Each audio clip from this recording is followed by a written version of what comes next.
Bonjour à toute la famille d'Atraïm. Nous allons parler de la paracha Tazria Metzora, la paracha qu'on va lire cette semaine.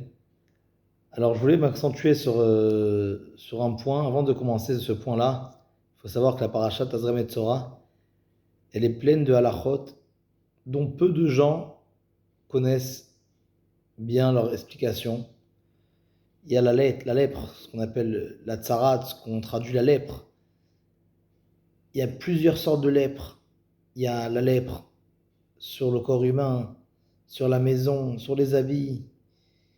Et dans ces lèpres-là, il y a plusieurs sortes. Et le Kohen, en fait, le Kohen qui est, entre guillemets, le médecin, lui, il doit venir et il doit voir qu'est-ce qui s'est passé avec la personne ou avec la maison, avec les habits. Et il doit décider si c'est tamé, si c'est impur ou si c'est pur. En fonction de ce que le Kohen dit, alors la personne, elle doit se purifier. Il y a plusieurs manières de se purifier. Ça dépend quelle lèpre il a reçue. Maintenant, nous allons parler de quelqu'un qui a eu la lèpre sur son corps et qui est devenu impur. Donc la Torah nous dit que la personne qui va se purifier devra amener un korban pour se purifier. Entre autres, il devra amener un korban. Dans ce korban, il faudra qu'il amène deux oiseaux avec un bâton de cèdre, un genre de verre et de l'hysope, et il devra faire un certain mélange. Avec les oiseaux, il y en a un qui va lui faire la shrita, et un autre oiseau, il devra le relâcher. Il devra le relâcher en liberté. Donc on voit qu'il y a deux opposés. Un oiseau, on lui fait la shrita, l'autre, on le relâche. Dans la paracha de la semaine prochaine, paracha d'Acharemot, il y a aussi un certain sujet qui ressemble. Pendant Yom Kippour, le jour de Kippour, on amenait deux boucs. Un, on lui faisait la shrita, et l'autre, on l'amenait dans une certaine montagne, on le faisait dégringoler de la montagne, et en tant que korban.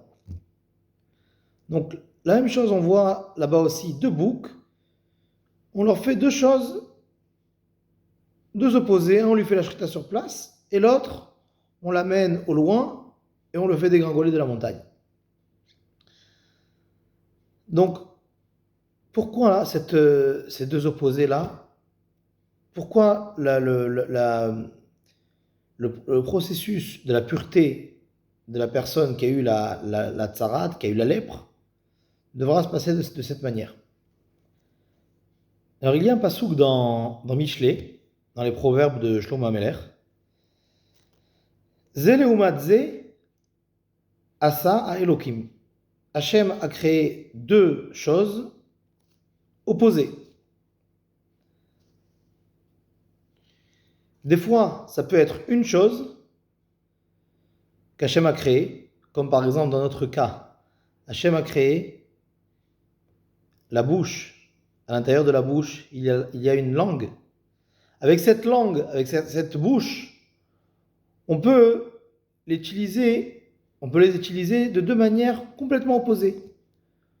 On peut décider de parler avec notre bouche des bonnes choses, de respecter son prochain, de lui donner lui dire une bonne parole pour le rendre heureux, de dire que du bien sur les autres, sur les gens. Ou avec cette même bouche, avec cette même langue, on peut décider de les utiliser de manière complètement opposée. On peut décider de parler tout le temps du mal sur les autres, de vexer les autres, de manquer de respect à autrui avec notre bouche. Aussi, quand une personne elle a un trait de caractère, par exemple, quelqu'un qui a en lui un trait de caractère, par exemple de la jalousie. Alors, il peut utiliser cette jalousie en bien, ou il peut l'utiliser en mal. Comment il peut l'utiliser en bien? Quand il est marqué Kinat sofrim tarbe chorma. Quand je suis jaloux de quelqu'un qui connaît beaucoup de Torah, qui sait bien étudier la Torah. J'utilise ma jalousie, j'ai envie de lui ressembler. Donc grâce à ça, moi aussi je vais me mettre au boulot pour pouvoir étudier la Torah, pour pouvoir me renforcer, connaître encore plus de Torah, avoir encore plus de connaissances. Ou bien je peux utiliser la jalousie pour le mal. Je vais dire, ah, pourquoi lui, il a une belle maison, pourquoi lui, il a une belle voiture, pourquoi lui, il a ça et moi, j'ai pas ça. Donc on voit qu'avec ce même trait de caractère, qui est par exemple la jalousie, je peux l'utiliser en bien ou je peux l'utiliser en mal. Encore un autre petit exemple. Quelqu'un par exemple qui est hyperactif. Alors, il peut décider d'utiliser son hyperactivité pour le bien. Par exemple, d'ouvrir une association de chesed, une association qui aide les gens. Il va d'un endroit à un autre, de quartier en quartier, de ville en ville. Ou bien, il peut décider d'utiliser son hyperactivité pour faire des avérotes, pour faire des choses qu'on ne doit pas faire. Il y a encore des tas et des tas d'exemples. Donc là, la Torah, on revient au Metzora, à la personne qui a eu la lèpre, la Torah lui dit, tu amèneras un oiseau, un tu le feras la shrita, et un tu vas libérer. Qu'est-ce qu'il fait l'oiseau? L'oiseau, il fait toujours, il parle, l'oiseau est tout le temps en train de parler, tout le temps de faire des bruits avec sa bouche. On lui dit au Metzora, malheureusement, tu as eu la lèpre, parce que tu as décidé d'utiliser ta bouche pour dire du mal, pour faire de la médisance, pour médiger, pour rabaisser ton prochain.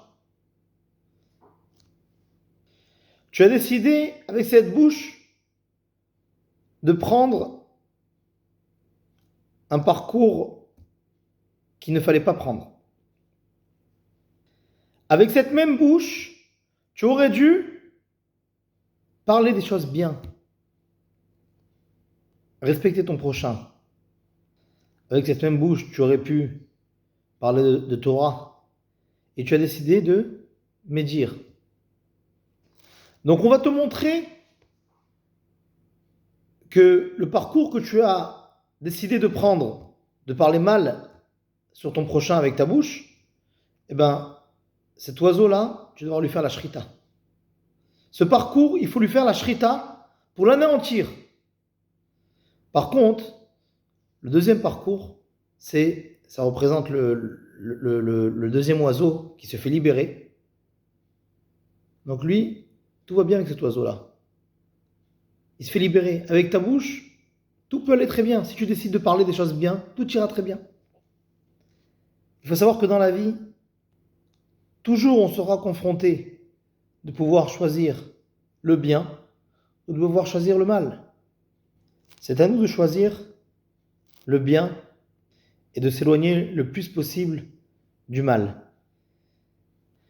Qu'Hachem fasse en sorte qu'on puisse toujours utiliser notre bouche pour dire que du bien, que des bonnes paroles sur notre prochain, sur notre famille, sur nos amis, afin que la paix puisse résider parmi nous et surtout que l'Israël. Amen. Shabbat Shalom.